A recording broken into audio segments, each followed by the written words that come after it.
Fala Revalidando! Prontos para o terceiro dia de correção do nosso simulado internacional Medicoff Revalida? Eu espero sinceramente que sim. Então já corre lá, pega o seu café e vamos fundo para a grande área de ginecologia, obstetrícia, de saúde da mulher. E aqui é um tema que despenca na prova do Revalida, super importante porque está assim ligado com indicadores de saúde importantíssimos para o Brasil que são medidos frequentemente, como questões de mortalidade infantil, mortalidade materna.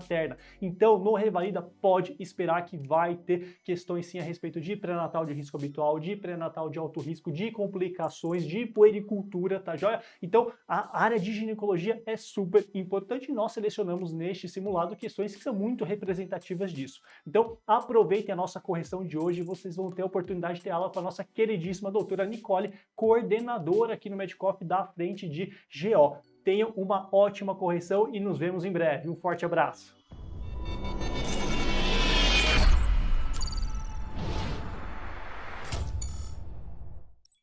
Olá, sejam muito bem-vindos, alunos e alunas do Revalida. Eu sou a doutora Nicole Campbell, eu sou médica formada pela USP, com residência em ginecologia e obstetrícia pelo HC da USP.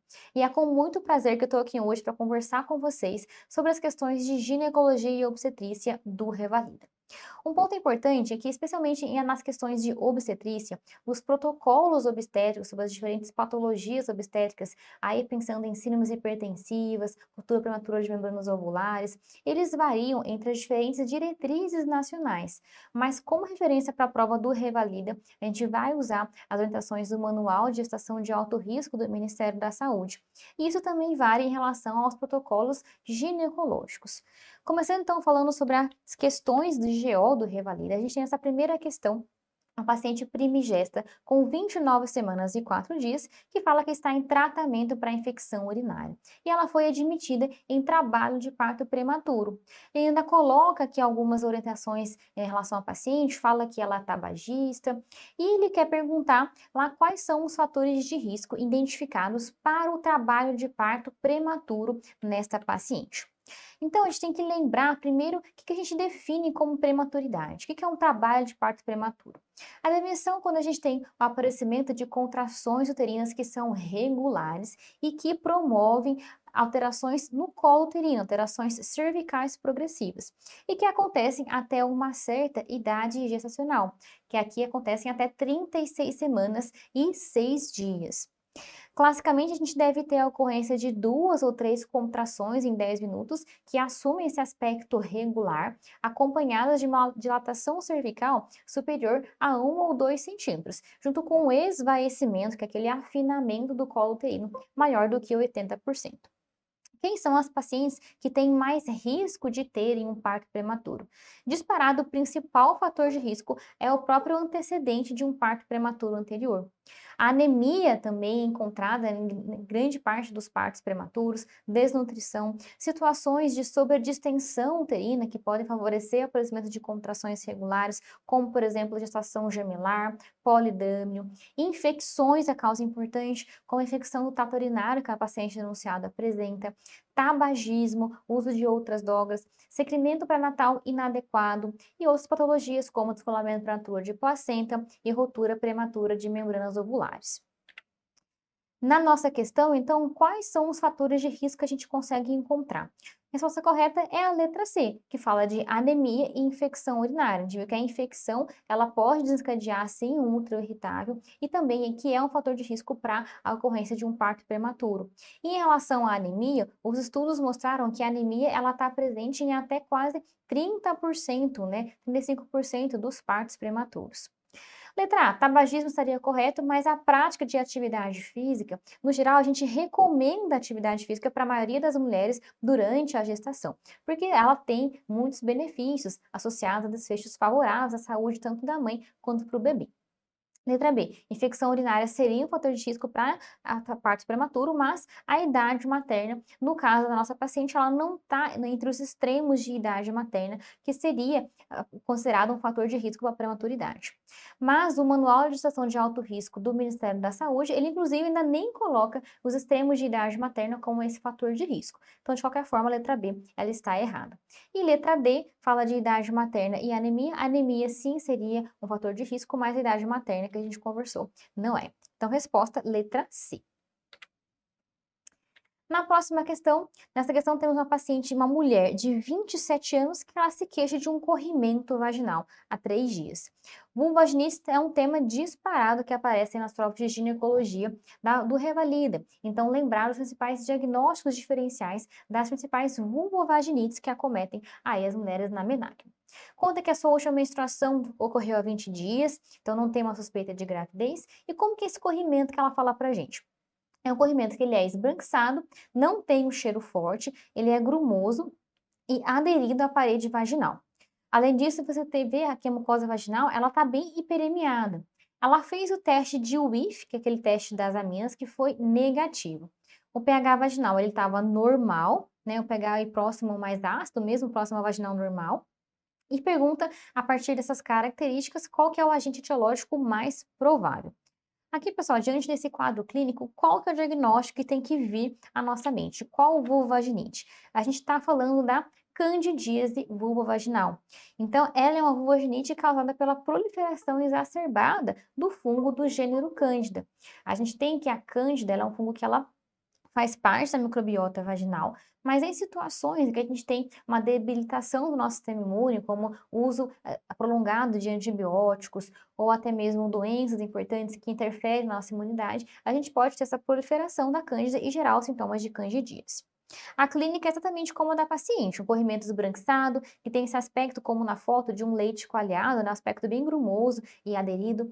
O período vulvar, ele é muito importante e ela vem acompanhada de sintomas irritativos, então de ardência vulvar, de hiperemia e bastante desconforto.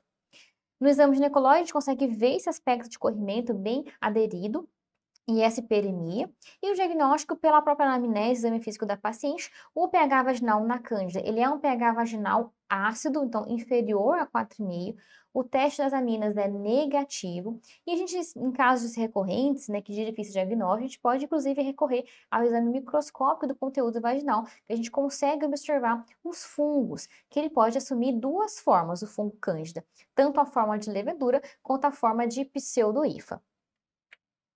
Então, para a resposta da nossa questão, o agente etológico é a Cândida sp, que a paciente ela tem essas características clássicas de corrimento esbranquiçado, aderido e sintomas irritativos como uma hiperemia da mucosa vaginal. A Gardnerella vaginalis, ela está associada principalmente a uma situação de disbiose vaginal que acontece na vaginose bacteriana. Então, o corrimento é diferente, é um corrimento mais bolhoso, com um mau odor. Tricomonas vaginalis é uma causa de tricomoníase vaginal e é uma vulvovaginite que está associada a sintomas de colpite, né, de inflamação do colo uterino. Então, tem sintomas irritativos muito importantes, como, por exemplo, uma dispareunia. E o pH vaginal da tricomoníase, ele é básico e não ácido, como é denunciado. E Chlamydia trachomatis, ela é uma causa de cervicite, também de infecção do trato genital ascendente, e ela tem sintomas mais exuberantes, então uma colpite associada e uma secreção cervical purulenta também. Então a resposta correta é a letra A. Na próxima questão, temos agora uma tercigesta que fala que ambas as gravidezes anteriores foram acometidas por pré-eclâmpsia e ela tem restrição de crescimento fetal intrauterino por insuficiência placentária. Agora ela está com 35 semanas de gravidez e ela fez um exame de Doppler no ultrassom e foi visto uma artéria umbilical com diástole zero, mais o ducto venoso normal. Qual que é a conduta obstétrica indicada para essa paciente? Pessoal, temos uma gestante com feto restrito. A gente tem uma classificação, isso de acordo com o Manual de Gestação de Alto Risco do Ministério da Saúde, para restrição de crescimento fetal. Então, primeiro, a gente pode falar aqueles fetos que são pequenos para a idade gestacional, que é quando eles têm um peso fetal estimado entre o percentil 3 e o percentil 10 de crescimento, e o Doppler, ele está normal. A gente só mantém o segmento de vitalidade mais espaçado a cada 14 dias e programa o parto para 40 semanas, de via obstétrica. Já o restrito em estágio 1, ele vai ter um peso fetal estimado menor do que o percentil 3, naquela curva de crescimento, ou ele pode estar entre o percentil 3 e o percentil 10, mas o Doppler das uterinas, ele está alterado. Neste caso, ele é só um peso fetal menor do que o percentil 3, a gente vai manter vitalidade a cada 14 dias até 34 semanas e vamos manter aí depois semanal depois das 34 semanas. O parto é programado para 38 semanas e a via é o de indicação obstétrica. Um restrito estágio 2 é aquele em que ele vai ter alterações doppleroscilométricas, como, por exemplo, aumento de resistência na artéria umbilical e vasodilatação da artéria cerebral média, ou quando tem aquela relação cérebro-placentária menor do que 1. A gente tem que manter o segmento com mortalidade a cada 7 dias, ou até 2 a 3 vezes por semana. E indicamos o parto com 34 ou 37 semanas, a depender aí do grau das alterações. A via é obstétrica.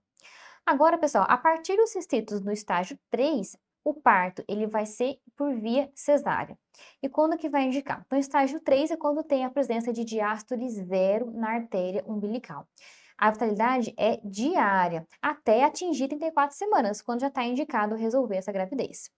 No estágio 4, é quando tem diástole reversa da artéria umbilical ou alteração do ducto venoso. Também mantemos VT diária até atingir a viabilidade do serviço ou 30 semanas, por cesárea. Já estágio 5, quando tem onda reversa no ducto venoso ou cardiografia também alterada. Isso já está indicado o parto na viabilidade pela via cesárea. Onde está o bebê do nosso enunciado? Ele é um restrito estágio 3, né? Então, ele tem uma dopplervelocimetria da artéria umbilical com diástole zero, ou seja, está indicado o parto a partir de 34 semanas. Como ele tem já 35 semanas, e já vamos resolver essa gravidez, e a via de parto é por cesárea, a partir do estágio 3. As demais alternativas estão incorretas porque, letra B, neuroproteção fetal. A gente tem indicação de fazer a administração de sulfato de magnésio para neuroproteção fetal para aqueles bebês muito prematuros. E o que é muito prematuro? Aqueles abaixo de 32 semanas de idade de gravidez e quando estão diante de um parto pré-termo iminente, o que não é o caso aqui.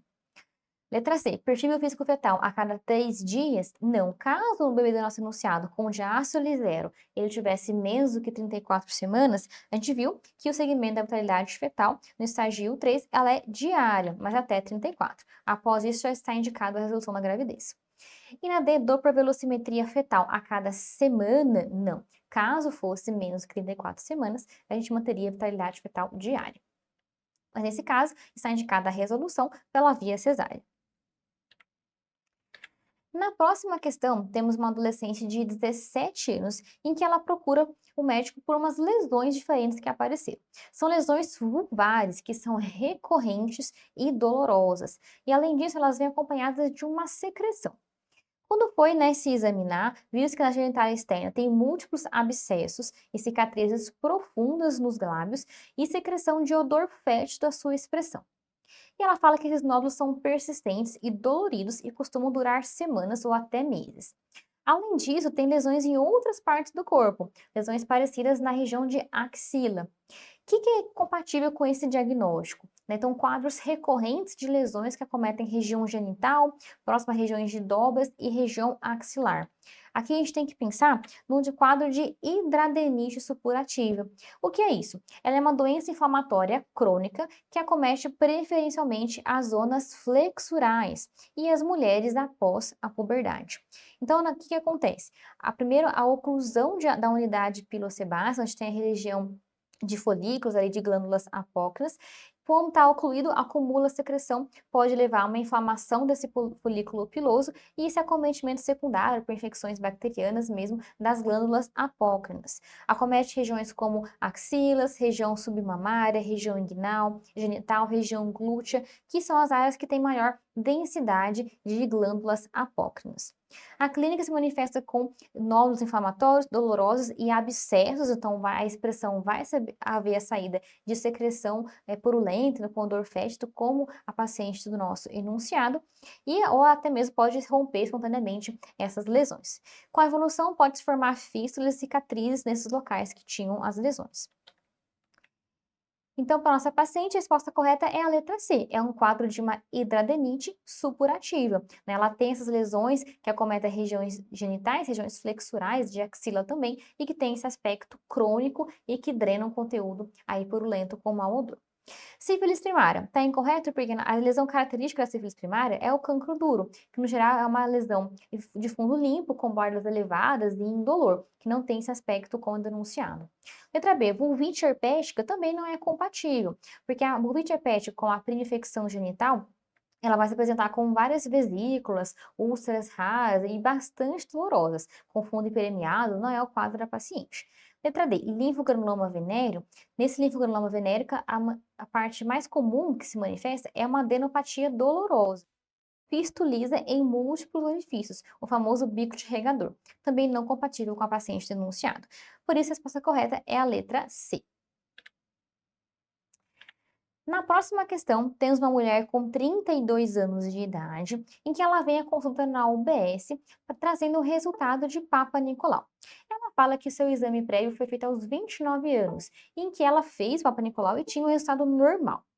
E o que veio nesse resultado agora dela com 32 anos de idade? Veio ASCIUS, células escamosas atípicas de significado indeterminado. Qual que é a conduta aqui, pessoal? Então, a gente tem essas recomendações aqui do INCA, né, em relação a como seguir as alterações compositológicas do exame de Papa Nicolau. Então, veja aqui, eu peço para vocês guardarem dois tipos de alterações, que são o ASCIUS e o LSIU. Por quê? Essas duas alterações, ASCIUS e LSIU, a conduta vai ser repetir o Papa Nicolau, mas a frequência que a gente vai repetir vai variar de acordo com a idade da paciente. Por exemplo, isso para pacientes rígidas, né, sem nenhum grau de imunossupressão. Então, essas pacientes rígidas com ASCIUS em menos de 25 anos, elas vão repetir o exame em 3 anos. Entre 25 e 29 anos, elas vão repetir em 12 meses. Acima de 30 anos, vão repetir em 6 meses. Quando tem LSIU abaixo de 25 anos, repete em 3 anos, maior ou igual a 25 anos, repete a citologia em 6 meses. Qualquer outra alteração de Papa Nicolau, ASC-H, AGC, HCIO, AIS, a conduta é encaminhar diretamente para a realização da colposcopia e não esperar a repetição do exame de Papa Nicolau. No ASCIUS e no LCO, a gente repete o exame, caso persista a alteração, aí sim tem a indicação da gente encaminhar para a colposcopia.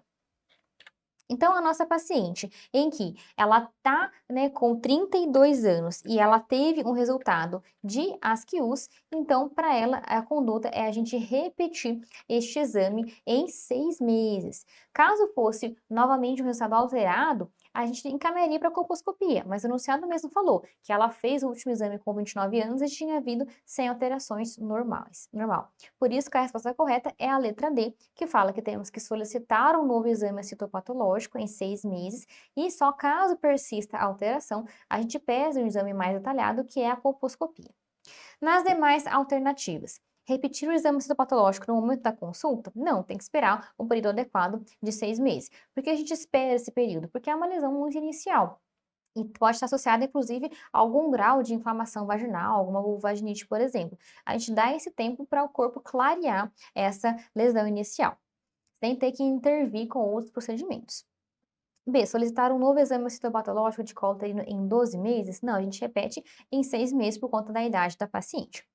E C, encaminhar a paciente para o serviço especializado de ginecologia para a realização de colposcopia? Não. A gente só iria direto para a colposcopia caso a paciente fosse imunossuprimida ou caso fosse a repetição de um resultado alterado. Por isso, a letra correta é D.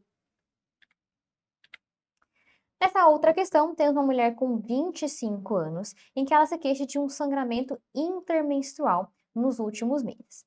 Fala que ela usava o contraceptivo hormonal oral que tinha uma dose de 35 microgramas de etinil-estradiol com acetato de ciboterona em 2 miligramas. E ela mudou para outra pílula que tem etinil-estradiol 20 microgramas e gestodeno 75 microgramas. E ela tem como antecedentes o fato de ser multigesta e ela tem um quadro de convulsões tônico-clônicas controladas com o uso de anticonvulsivantes, como a fenitoína 300 mg ao dia. E ele pergunta, diante desse quadro clínico, qual que é a orientação que tem que ser dada para a paciente para corrigir o seu problema. Pessoal, dois conceitos importantes aqui. Primeiro, em relação à sua queixa de sangramentos intermenstruais. Uma causa possível para isso ter aparecido foi a troca da pílula, porque ela passou por uma pílula que tem uma menor dose do etinil-estradiol, de 35 para 20 microgramas. E a gente tem que a presença do etinil-estradiol nas pílulas combinadas é exatamente para regularizar o ciclo menstrual e revitalizar o endométrio, justamente para evitar esses sangramentos de escape intermenstruais. Então, possivelmente, a gente tem que uma causa para isso foi a troca dessa pílula. Mas outro ponto que a gente tem que pensar aqui é se essa pílula ela está adequada para essa paciente com as suas comorbidades. Então, quando a gente vai escolher algum método contraceptivo para uma paciente, a gente tem que perguntar o que a paciente quer usar, o que ela pode usar e o que tem disponível na rede pública para ela usar. Então, falando nesses critérios de elegibilidade, a gente tem que, para pacientes com epilepsia, como a paciente denunciada, que faz uso de anticonvulsivantes, né, como aí a fenitoína, o uso das pílulas orais, ela não é a opção mais adequada para ela. Por quê?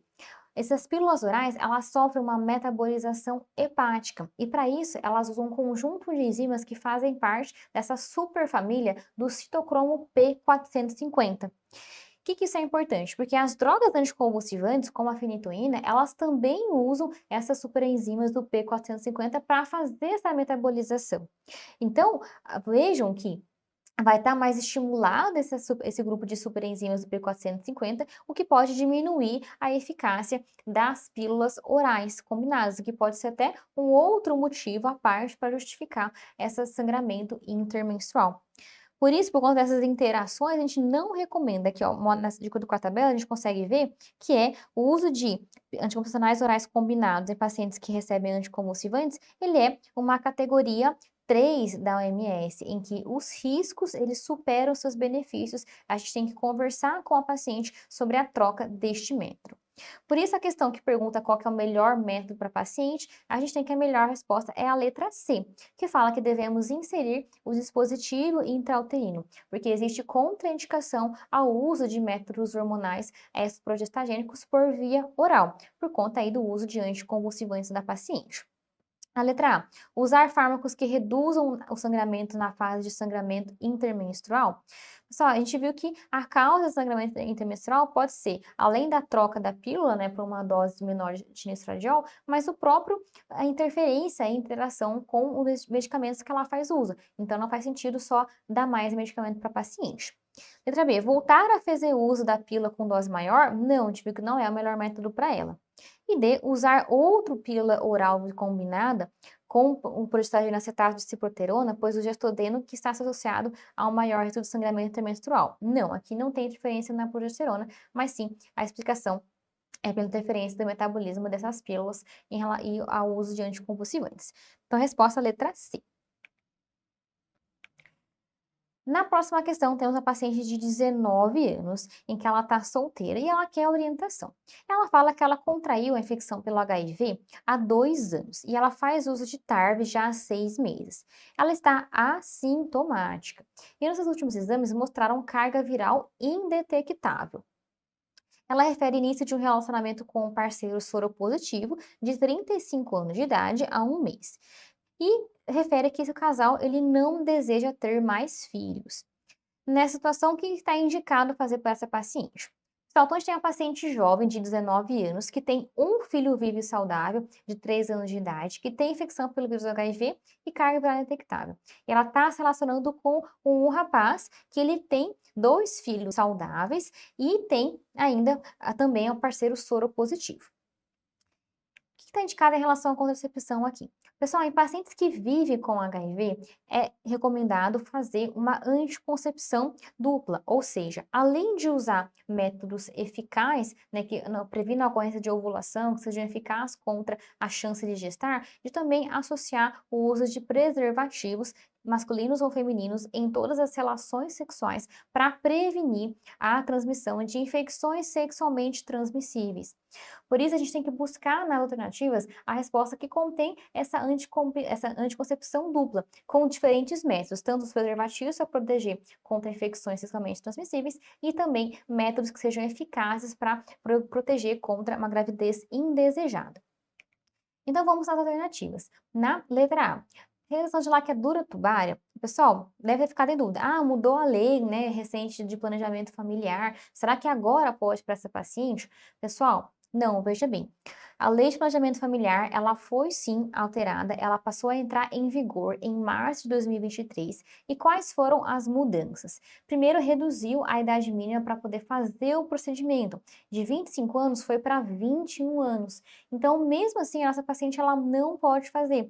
Por quê? Ela não tem nem 2 filhos vivos e nem 21 anos. Ela tem 19 anos e um filho vivo. Então, para ela, não é possível fazer. E agora um outro requisito é fazer, manteve, né, o período mínimo de 60 dias entre a solicitação do procedimento e a sua realização, e agora ela pode ser feita no momento intraparto, independente se uma possível gravidez ofereça risco de vida à paciente ou não, e não depende mais da autorização do cônjuge para se poder fazer a laqueadura. Mas de qualquer forma, para essa paciente ela não é possível por conta da sua idade e por ter apenas um filho vivo. Letra B. Uso de anticoncepcional hormonal associado ao uso de preservativos? Perfeito, pessoal. A gente tem que garantir dupla proteção para essa paciente. Resposta correta, letra B. Letra C. Fala sobre o uso de cobre. Ela está incompleta essa alternativa, porque ela não menciona o uso de preservativos e existe essa recomendação. E a D, redução de vasectomia, também está incompleta porque não menciona aí o uso de preservativos. Então, letra correta, B. Na próxima questão, temos agora uma primigesta que está com 26 semanas de gravidez e ela veio para a rotina pré-natal. Agora o que falta para ela é checar o teste oral de tolerância à glicose. E está aqui o resultado dela, que mostrou que na glicemia de jejum de 85, valor de 192 depois de 1 hora e de 180 depois de 2 horas. E pergunta com relação a esse caso, qual que é o diagnóstico e a conduta correta. Pessoal, aqui para a gente conseguir responder essa questão, a gente tem que lembrar sobre o diabetes gestacional, quando a gente vai o rastreamento e o diagnóstico dessa doença. Então, a gente começa logo na primeira consulta de pré-natal, com a pesquisa e a dosagem da glicemia de jejum. Uma glicemia de jejum normal é aquela que é abaixo de 92 miligramas por decilitro no primeiro trimestre. Para esses pacientes que têm glicemia de jejum normal, está indicado a gente fazer o teste oral de tolerância à glicose com 75 gramas entre 24 e 28 semanas de idade gestacional. Porque nesse momento, entre 24 e 28 semanas, é uma segunda fase em que a gente vai fazer o rastreamento do diabetes. Agora, vamos supor que não veio normal. Quanto que tem que ter vindo? Entre 92 e 125 é um valor alterado. A gente fala de diagnóstico de diabetes mellitus gestacional. Para essa paciente que teve esse valor alterado, a gente vai orientá-la a mudança de estilo de vida, com dieta saudável, atividade física. Caso, mesmo assim, não mantenha um bom controle glicêmico, a gente orienta o uso de insulinoterapia. E se vier um valor muito elevado, que é maior ou igual a 126, a gente pode falar que é um diabetes mellitus diagnosticado na gravidez. A paciente era previamente diabética e não sabia. Mas vamos supor então que veio no glicemia de jejum normal, a gente vai repetir o TOTG, lá entre 24 e 28 semanas. O TOTG ele é feito com 75 gramas de glicose em 3 momentos. É dosado em jejum, depois de 1 hora e depois de 2 horas. A gente faz o diagnóstico de diabetes mellitus gestacional se vem valor maior ou igual a 92 no momento 0, maior ou igual a 180 depois de 1 hora, ou maior ou igual a 153 depois de 2 horas. Qualquer um desses valores alterados fala a favor para a gente no diagnóstico de diabetes mellitus gestacional. Caso venha maior ou igual a 126 no jejum, depois de 2 horas maior ou igual a 200, a gente fala que é um diagnóstico de diabetes prévio à gravidez e a paciente não sabia disso.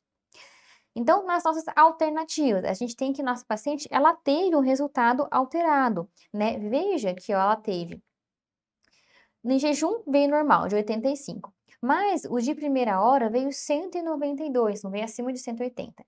E o depois de 2 horas veio 180, veio acima de 153. Então, nossa paciente ela teve pelo menos um valor alterado, ela tem um diagnóstico de diabetes mellitus gestacional. A gente vai orientá-la a manter o acompanhamento longitudinal, iniciar a mudança de estilo de vida, atividade física, dieta e fazer as aferições de glicemia capilar. 4 medidas por dia, no jejum e após café, após almoço e após jantar. E manter aí o segmento pré-natal de alto risco. As demais alternativas, diabetes mellitus não detectada na letra A, não está incorreta. A gente viu que ela tem valor alterado, ela tem esse diagnóstico.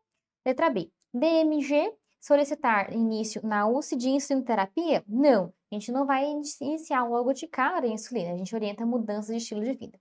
Letra D, Diabetes mellitus? Não, veja bem, a gente teria diagnóstico de diabetes mellitus prévio à gravidez caso fosse uma glicemia de jejum maior ou igual a 126 ou maior, em 2 horas maior ou igual a 200. Por isso, a resposta correta é a letra C. Nessa próxima questão, temos uma adolescente com 14 anos em que ela se queixa de sangramento vaginal abundante há 5 dias. Ela nega contato sexual prévio ou nenhuma doença pregressa. E no seu exame físico tem uma ruptura imenal cicatrizada e um pequeno sangramento vaginal no momento do exame. E ele pergunta para diferenciar as causas de sangramento, qual que é o exame complementar mais importante aqui, pessoal? Ó, cuidado. A gente está diante de um sangramento uterino anormal numa paciente adolescente. Pessoal, diante de um sangramento uterino anormal em fase aguda, para a gente iniciar a nossa investigação, a gente sempre tem que lembrar de afastar gravidez. Faz parte deste protocolo. Então, a gente começa, né, a fazer uma anamnese, exame físico ginecológico e pedimos exames para afastar a gestação inicial, porque muda a nossa conduta. A gente pensar em causas ginecológicas de sangramento e causas obstétricas desse sangramento. Então, por isso que a resposta correta é a letra B, que fala sobre solicitar um beta-HCG sérico. A exclusão de gravidez, ela é um primeiro passo na investigação dessas causas de sangramento uterino anormal. Letra A, FSH sérico? Não, a gente pode, né, caso o beta-HCG venha negativo, prosseguir em investigação, caso não tenha encontrado nenhuma causa estrutural, prosseguir em dosagens de hormonais subsequentes, como FSH, por exemplo, mas não é o caso aqui de conduta inicial. A progesterona não vai trazer informações específicas para a gente também nessa fase. E fator de vamos lembrando. A gente tem que lembrar que gravidez ela é uma causa mais frequente de sangramento anormal do que as próprias coagulopatias. Então, apesar de, quando a gente pensa numa paciente com coagulopatia que vai ter um sangramento anormal, geralmente é a sua primeira menstruação. E o enunciado fala que a paciente ela já tinha ciclos menstruais irregulares previamente a esse momento de sangramento anormal. Então, por isso que não é a resposta correta para essa questão. Letra B é o correto. Na próxima questão, temos uma paciente com 10 semanas de idade gestacional. E ela veio com uma glicemia de jejum de 91. E pergunta sobre o TOTG, que aqui a gente conversou, o teste oral de tolerância à glicose. Qual é a conduta recomendada para o seu rastreamento e para a definição da presença ou não de diabetes gestacional. Então, revisando o que a gente falou sobre diabetes gestacional, quando a paciente ela tem uma glicemia de jejum normal, lá na primeira consulta pré-natal, no primeiro trimestre, a gente vai fazer um novo rastreamento entre 24 e 28 semanas de gravidez. Porque neste momento a gente tem uma elevação importante do hormônio lactogênio placentário, em que ele é um contrarregulador da insulina, e as pacientes que, mesmo aquelas que tinham valores normais lá no começo, elas podem apresentar algum grau de resistência insulínica nesta fase entre 24 e 28 semanas. Por isso que a gente faz o TOTG, a gente utiliza 75 gramas de glicose e ele é feito entre 24 e 28 semanas de idade gestacional. Letra A, 100 gramas? Não, não é a dose de glicose que a gente usa. Também excluímos a letra D, que fala de 100 gramas. A letra C fala que é feito entre 22 e 28 semanas. Não, é entre 24 e 28 semanas e apenas um valor alterado já faz o diagnóstico de diabetes mellitus gestacional. Então, por isso que a resposta correta é a letra B. Nesta próxima questão, temos uma mulher de 36 anos em que ela veio renovar a sua receita de anticoncepcional injetável mensal. Atenção às suas comorbidades, ela é tabagista e ela fuma 20 cigarros por dia. E pergunta qual que é a orientação do método anticoncepcional mais adequado para essa paciente. Veja, uma paciente que tem mais de 35 anos de idade e fuma mais do que 15 cigarros por dia. Será que é a melhor escolha ela usar um injetável mensal? Vamos lembrar, pessoal, o injetável mensal ele é um método combinado, ou seja, ele contém estrogênio e contém progesterona. E para os pacientes que são tabagistas, mais velhos, ou seja, mais do que 35 anos de idade, e que fumam mais de 15 cigarros por dia, está contraindicado o uso de métodos combinados. As pílulas orais combinadas são categoria 4 da OMS, que tem contraindicação ao uso, e os injetáveis mensais são categoria 3, em que os riscos superam os benefícios. Então, por isso que para essa paciente não é o mais adequado ela continuar fazendo o uso do injetável mensal. A gente pode utilizar qualquer outro método que não tenha estrogênio, seja pílula oral de progestagênio, injetável, dispositivo intrauterino. Então, vamos ver as alternativas.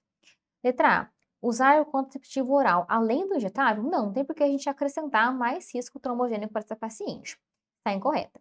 B. Substituir o método utilizado pelo anel vaginal? Não, porque o anel vaginal ele também é um método combinado. Ele contém estrogênio e progesterona. C. Inserir o dispositivo intrauterino de cobre? Perfeito, pessoal. A gente vê que o DIU de cobre ele é categoria 1 para uso para pacientes tabagistas de a mais idade e com carga tabágica importante. E D. Manter o esquema contraceptivo? Não, a gente tem que oferecer a troca para ela. Por isso que a resposta correta é a letra C. Nessa próxima questão, nós temos uma paciente primigesta que está com 30 semanas de idade gestacional. E ela vem se queixando de febre, lombalgia e queda do estado geral. Ela chegou no UBS. E no exame físico, ela está febril, ela está com a temperatura axilar de 38,5 graus Celsius. A pressão dela tá boa, ela tá estável, não tem queixas obstétricas, o bebê tá com batimento normal e pergunta qual que é a conduta adequada para essa paciente. Pessoal, qual que é o diagnóstico aqui? Então dá para perceber que ela tem possivelmente um quadro infeccioso que está se complicando. E um foco para isso é o foco urinário, pensando aí em lombalgia associada e ela não ter sintomas e sinais de infecção de vias aéreas superiores, tá? Então, para ela, o diagnóstico mais provável é de pielonefrite na gravidez. A pielonefrite, que é uma infecção urinária complicada. Como que é a sua clínica? Ela vai se manifestar com lombalgia, que é uma paciente apresenta, com queda do estado geral, náuseas, vômitos, febre, calafrios. E ela se caracteriza por uma infecção urinária ascendente, então a infecção do parênquima renal e as suas estruturas adjacentes. Pessoal, gestante com pielonefrite é igual a internação. Nós temos que internar essa paciente e iniciar a antibiótico terapia parenteral. Ceftriaxona 2 gramas ao dia é o mais utilizado. Mas a nossa paciente, ela se encontra na UBS, então a gente tem que encaminhar ela para algum serviço aí especializado que tenha condições de internação. Tratou a pielonefrite, beleza, a paciente ficou show de bola, foi para casa, a gente tem que orientar ela a fazer a profilaxia com antibiótico até o momento do parto, para prevenir a recorrência. Essa profilaxia ela pode ser feita com nitrofurantoína uma vez ao dia ou cefalexina de 250 a 500 miligramas ao dia. Após as 37 semanas de idade de gravidez, a gente recomenda utilizar a cefalexina. Então, nas alternativas, letra A, prescrever antitérmico e marcar retorno ambulatorial? Não, a gente não vai deixar de avaliar essa paciente, a gente tem que encaminhar para um serviço de urgência. Letra B, prescrever antiespasmódico para a gestante e referenciá-la para avaliação com infectologista? Não, a gente não precisa de infectologista para fazer esse diagnóstico. Também temos que controlar a febre da paciente. Está incorreto. C. Prescrever antitérmico para a gestante e referenciá-la para uma avaliação urgente no pronto-socorro obstétrico? Perfeito, essa paciente ela precisa de uma avaliação em serviço de urgência que recomende e indique a internação para ela. Então, é resposta C, a letra correta. E D. Prescrever antiespasmódico e referenciá-la? A gente, tudo bem, a gente tem que referenciá-la, mas o antitérmico, ele é prioritário em relação ao uso do antiespasmódico. Por isso, a resposta correta é a letra C. Nessa outra questão, temos a paciente de 25 anos de idade, em que ela se queixa de um corrimento vaginal abundante. A secreção é amarelada, ela sente um ardor e dor que piora na relação sexual.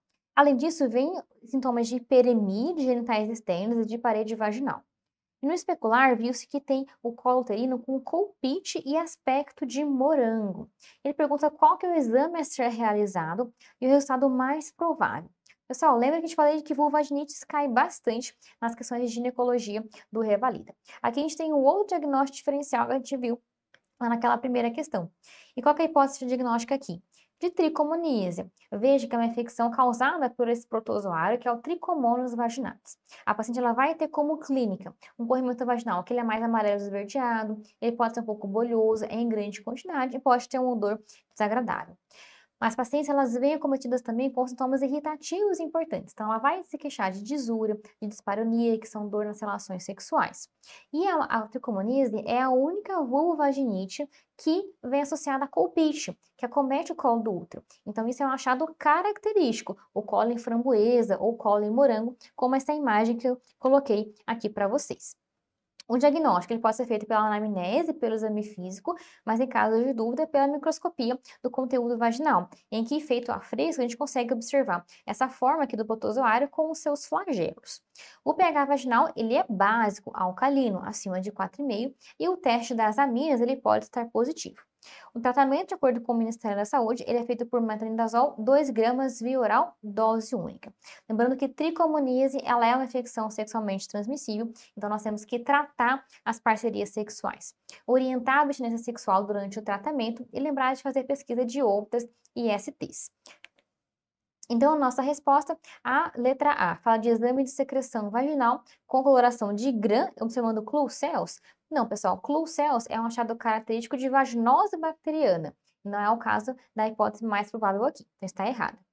B, cultura de secreção vaginal, observando o crescimento de Streptococcus agalacti? Não. O Streptococcus, quando em grande quantidade, ele pode causar uma outra entidade, que é chamada de vaginite aeróbia, que não vem acompanhada de colpite nem de sintomas irritativos, então não é o caso aqui. C, exame a fresco de secreção vaginal, observando parasitas flagelados com movimentos pendulares. Perfeito, pensando em tricomoníase, a gente tem como identificação na lâmina, na secreção vaginal a fresco, o protozoário flagelado. E D, exame a fresco de secreção vaginal com hidróxido de potássio, observando pseudoífase? Não. Pseudoífase a gente visualizaria pensando no diagnóstico de candidíase, que não é o caso aqui. Então, a resposta correta é a letra C. Nessa outra questão, temos uma mulher de 48 anos de idade em que ela se queixa de calorões há 3 meses. Ela fala que esses fogachos eles acontecem cerca de 3 a 4 vezes ao dia e incomodam ela bastante. Veja que ela está sem menstruar há 6 meses. Ela não fuma, não bebe e ela fala que não tem doenças crônicas e nem história de câncer de mama ou de endométrio. E ele pergunta que falou que todos os exames complementares de rotina estão normais. Considerando essas informações, qual a alternativa que apresenta a conduta adequada para essa paciente? Então, pessoal, aqui a gente tem uma paciente no climatério, que é nessa transição menopausal, ela não chegou na menopausa. Por quê? Menopausa é um diagnóstico retrospectivo, ela é uma data, a partir da qual a paciente ela completa 12 meses em amenorreia. Veja que a nossa paciente ela completou apenas 6 meses, então ela está naquela transição. O diagnóstico de pacientes no climatério, ele é feito clinicamente. Então, as pacientes que têm, a partir da sua data da última menstruação, e a partir dos sintomas que ela apresenta. E um sintoma muito característico dessa fase são os sintomas vasomotores, representados pelos fogachos. A primeira linha de tratamento para esses sintomas vasomotores é a gente repor o hormônio que está faltando, que é o estrogênio. Por quê? Esses sintomas vasomotores, eles surgem em decorrência de níveis baixos do estrogênio, uma situação de hipoestrogenismo que interfere no centro de regulação da temperatura corporal. Então, a gente tem que repor o que está faltando, que é a terapia de reposição hormonal. A gente pode iniciar a TRH num momento adequado, que é chamado de janela de oportunidade, que são em pacientes que têm até 60 anos de idade e com menos de 10 anos da menopausa. A terapia hormonal ela pode ser dividida em duas categorias, que é a estrogênica isolada e aquela com estrogênio e progesterona. Mulheres que não têm útero, elas podem receber apenas estrogênio isoladamente. Agora, mulheres com útero, elas têm que receber o estrogênio em associação com a progesterona. Isso porque o uso isolado do estrogênio vai proliferar aquele endométrio. Então, ela precisa de um efeito contrário da progesterona para evitar que apareça alguma hiperplasia atípica endometrial, que aumente o risco para câncer de endométrio. Além disso, a gente tem formas diferentes de administrar o TRH, que é o uso sequencial, com estrogênio contínuo com a progestagênio em ciclo, do 12º e 14º dia do mês, ou o uso contínuo, que são ambos os hormônios contínuos. E para indicar ou não para a paciente, a indicação é para os não vasomotores, o uso do TRH. Agora, algumas contraindicações são, por exemplo, algumas comorbidades, como câncer de mama atual ou prévio, doença hepática descompensada, lesão precursora de câncer de mama e doenças aí cardiovasculares importantes, como doença coronariana. Mas no caso, a nossa paciente não tem nenhuma contraindicação, viu que ela não tem comorbidades, seus exames estão todos normais, então ela pode sim receber TRH como terapia primeira linha padrão ouro para os sintomas vasomotores. Por isso que a resposta correta é a letra D, que orienta a prescrever terapia hormonal como estrogênio e progestagênio. A letra A fala de solicitar dosagem de FSH para definir diagnóstico de climatério.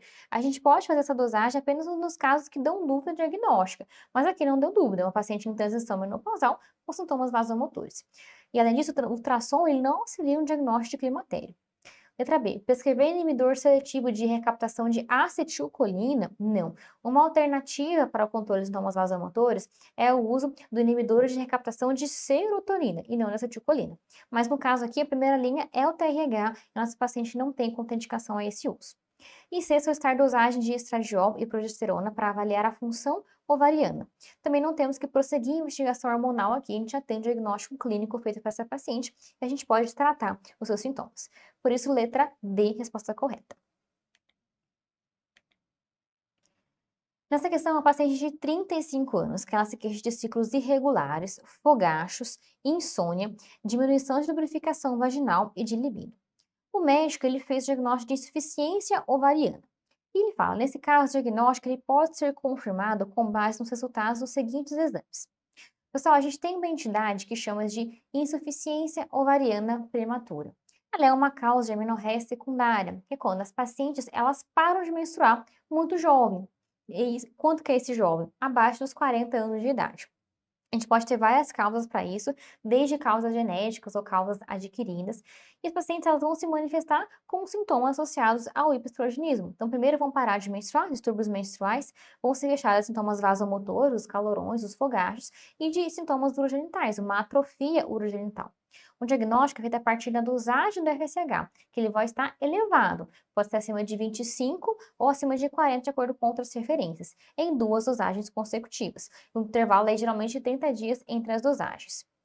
Na investigação diagnóstica, quando é muito jovem, a gente pode até, inclusive, pedir uma dosagem de cariótipo. A pesquisa, né, para ver se, pensando em síndrome de Turner ou outras patologias. Também temos a pesquisa de autoanticorpos, como, por exemplo, alguma ofolite autoimune, pós-cachumba, por exemplo, pensando em tireoide de Hashimoto. No tratamento, a gente vai oferecer o que falta para a paciente, que é o hormônio que está resultando nesse hipoestrogenismo. Então, a gente vai fazer terapia hormonal para essa paciente. O que a gente espera encontrar, então, numa insuficiência ovariana prematura? A gente viu que o FSH vai estar elevado. Então, com isso, a gente já exclui alternativas C e D, que falam de FSH baixo. Então, ficamos entre A e B. Na letra A, fala que o FSH e o estradiol estarão elevados. Não, veja que não vai ter produção ovariana de esteroide sexual. Então, o estradiol ele estará baixo. Por isso, a resposta é a letra B. FSH elevado e estradiol baixo. A inibina, ela é um glicopeptídeo que ela é produzido no ovário e por conta dessa falência ovariana, ela também estará em níveis baixos. Então, FSH é elevado e estradiol e inibina baixos. Letra B, resposta correta. Nessa outra questão, temos uma paciente de 26 anos que ela está gestante com 39 semanas de gravidez. E ela se queixou de perda de líquido claro em abundante quantidade há 2 horas atrás. Não está com dinâmica uterina. E no seu exame especular, viu-se mesmo, confirmou que ela tem uma saída de líquido claro com grumos em grande ou dada quantidade através do colo. Além disso, o colo está pérvio para uma polpa digital. Com relação a esse caso, o que a gente pode afirmar? Pessoal, aqui a gente tem um diagnóstico sindrômico de uma ruptura prematura de membranas ovulares. A gente tem que, para o diagnóstico padrão ouro para isso, é o próprio exame especular, em que a gente visualiza a saída de líquido claro pelo orifício do colo. Caso dê dúvida nesse diagnóstico, no exame físico, às vezes é uma ruptura alta, que a gente fala, que ou rompe apenas uma parte e sai pequena quantidade de líquido, no exame físico a gente não consegue visualizar muito bem essa saída de líquido ou se mistura com a secreção vaginal, aí sim, quando dá essa dúvida, a gente pode partir para outros métodos diagnósticos, como aí o teste do fenol, em que avalia o pH vaginal, o teste da cristalização do líquido vaginal e outros meios disponíveis, como AmnioSure e AmnioClick. Mas veja que o padrão ouro é através do exame especular. A conduta depende da idade gestacional. Então, quando é muito precoce ainda atrás da viabilidade, a conduta expectante. Entre 24 e 34 semanas, a gente já propôs a internação para paciente para fazer rastreio infeccioso, considerar a corticoterapia para maturação pulmonar e avaliar a vitalidade fetal. Lembrando que a inibição do parto está contraindicada diante de uma ruptura de membranas. E acima de 34 semanas, já indicamos o parto. Então, no nosso caso, veja que no especular já foi visto uma saída de moderada quantidade de líquido claro pelo orifício do colo. Então, a gente já tem um diagnóstico de ruptura prematura de membranas ovulares. Por isso que a resposta correta é a letra A, que fala que o diagnóstico foi suficiente, observar o quadro clínico e o exame físico para fazer o diagnóstico. Foi muito claro, não deu dúvida. Então, a letra A é a resposta correta. Letra B. Recomendável realizar um ultrassom para avaliar se há diminuição do líquido? Não, a gente não tem que prosseguir na investigação diagnóstica, porque não deu dúvidas. C. Fazer um teste de pH vaginal? Também está incorreto. E D. Preciso realizar ao menos um teste diagnóstico imunocromático? Não. Exame especular com visualização da saída de líquido ou através até mesmo pela vulva, sem exame especular, quando é muito líquido. Já confirma um diagnóstico para a gente. Essa outra questão, temos uma primigesta que está com 32 semanas e ela já tem diagnóstico de pré-eclâmpsia leve. E ela foi encaminhada para a maternidade por algum motivo. Aí ele pergunta qual que é a situação clínica que determina essa conduta de encaminhar para a maternidade. Então, indiretamente, ele está perguntando o que caracteriza um critério de gravidade para essa pré-eclâmpsia. E para isso, a gente tem que revisar os critérios que aparecem para a gente lá no Manual de Gestação de Alto Risco do Ministério da Saúde. Que são esses critérios que exigem que falam para a gente que estamos diante de uma pré-eclâmpsia com sinais de gravidade e temos que proceder à internação hospitalar. Por exemplo, um estado hipertensivo, quando tem uma PA sistólica maior ou igual a 160 e ou uma diastólica maior ou igual a 110, confirmada por um intervalo de 15 minutos.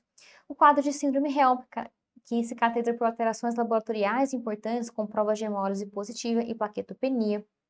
Sinais de iminência de eclâmpsia, que são sintomas de cefaleia, distúrbios visuais, como fotofobia, escotomas, náuseas, vômitos e dor em epigástrio.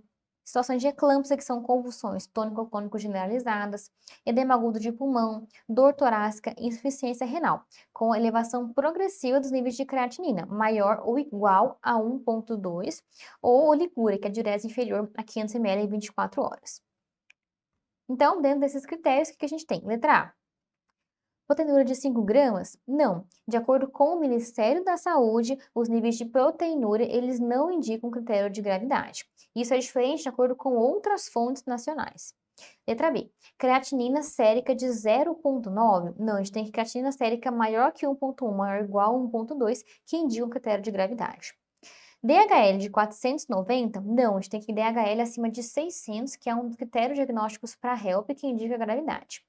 E D, nível tensional maior que 150 por 110 mantido por 4 horas, perfeito. Isso caracteriza uma emergência hipertensiva. Uma urgência hipertensiva. Vai depender se a emergência ou não, se vem acompanhado de sintomas de cefaleia, de gastralgia. Mas a gente tem aqui um critério de gravidade, que é a PA sistólica maior ou igual a 160 e ou a diastólica maior ou igual a 110. Então, a resposta correta, letra D de dado. Nessa questão, temos uma paciente primigesta com 36 semanas, também com uma ruptura prematura de membranas ovulares. E ela é admitida em período expulsivo.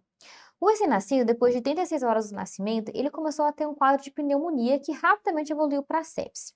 Nesse caso, para prevenir a ocorrência de sepse, deveria ter sido realizado durante o pré-natal o rastreio e a quimioprofilaxia de qual agente etiológico?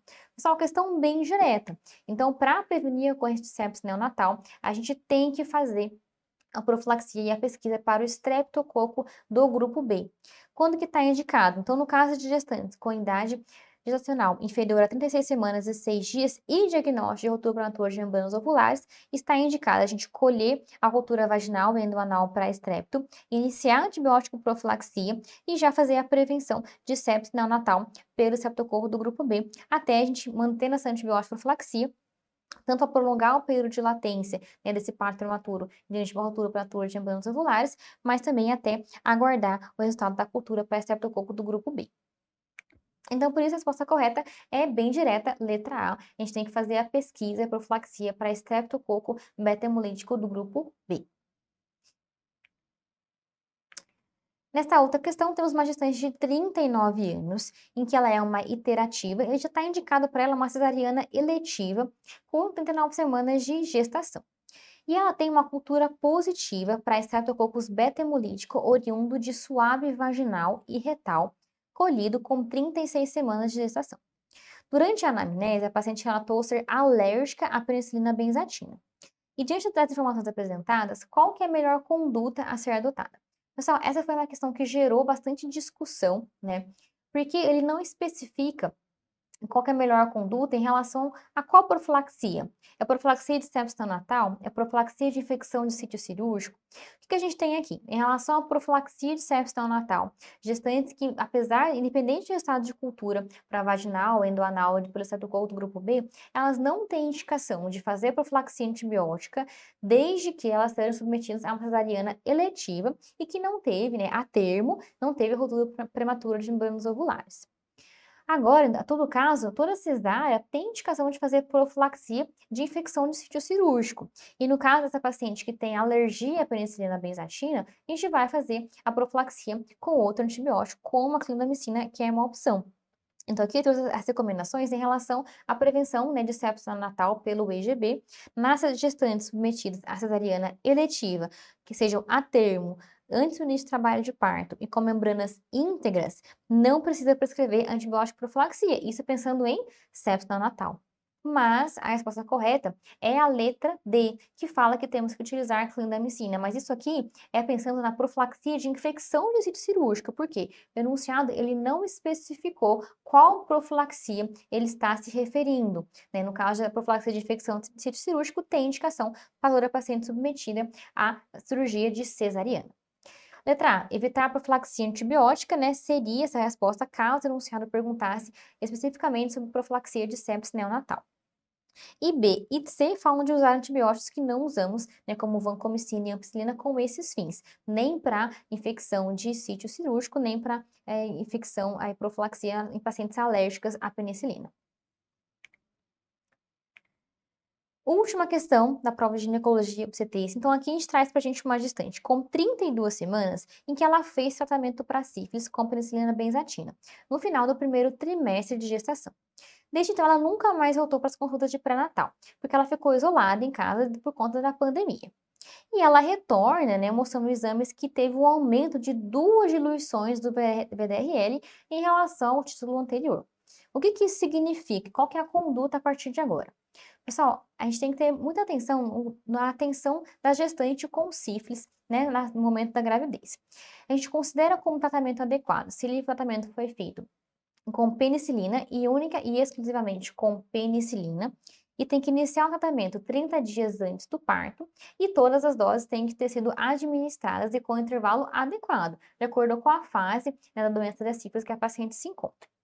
A gente vai manter o segmento na gravidez com dosagem de VDRL mensal, para observar se em 3 meses houve queda de pelo menos 2 diluições e em 6 meses queda de pelo menos 4 diluições. Isso é importante para a gente considerar que a paciente foi curada daquela sífilis. Agora, se não teve queda, ou pior, se teve uma ascensão da titulação de VDRL, a gente considera, né, como hipótese de reinfecção, a gente tem que repetir o tratamento com a penicilina benzatina. Então, nesse caso, teve um aumento de 2 diluições. Então, a gente tem que tratar novamente com penicilina G-benzatina. Letra A, repetir o VDRL? Não, a gente já tem o diagnóstico. A gente tem que agora propor um tratamento para ela sem demorar nessa conduta. Letra B, instruir novo tratamento com outro fármaco? Não. Para gestante com sífilis, tratamento deve ser feito com penicilina benzatina. E D, encaminhar a paciente ao serviço de pré-natal de alto risco? Não, não vamos perder mais tempo. Nós temos que oferecer tratamento para essa gestante. Por isso, a resposta correta é a letra C. Pessoal, essa foi a correção das questões de ginecologia e obstetrícia. Então, atentem nesses temas mais prevalentes que a gente vai abordar aí sobre vulvovaginites, assistência ao pré-natal, as principais intercorrências ao longo do pré-natal, então sífilis, diabetes gestacional. Isso cai bastante nas provas. Muito obrigada pela atenção de vocês. Conte com a gente. Um abraço.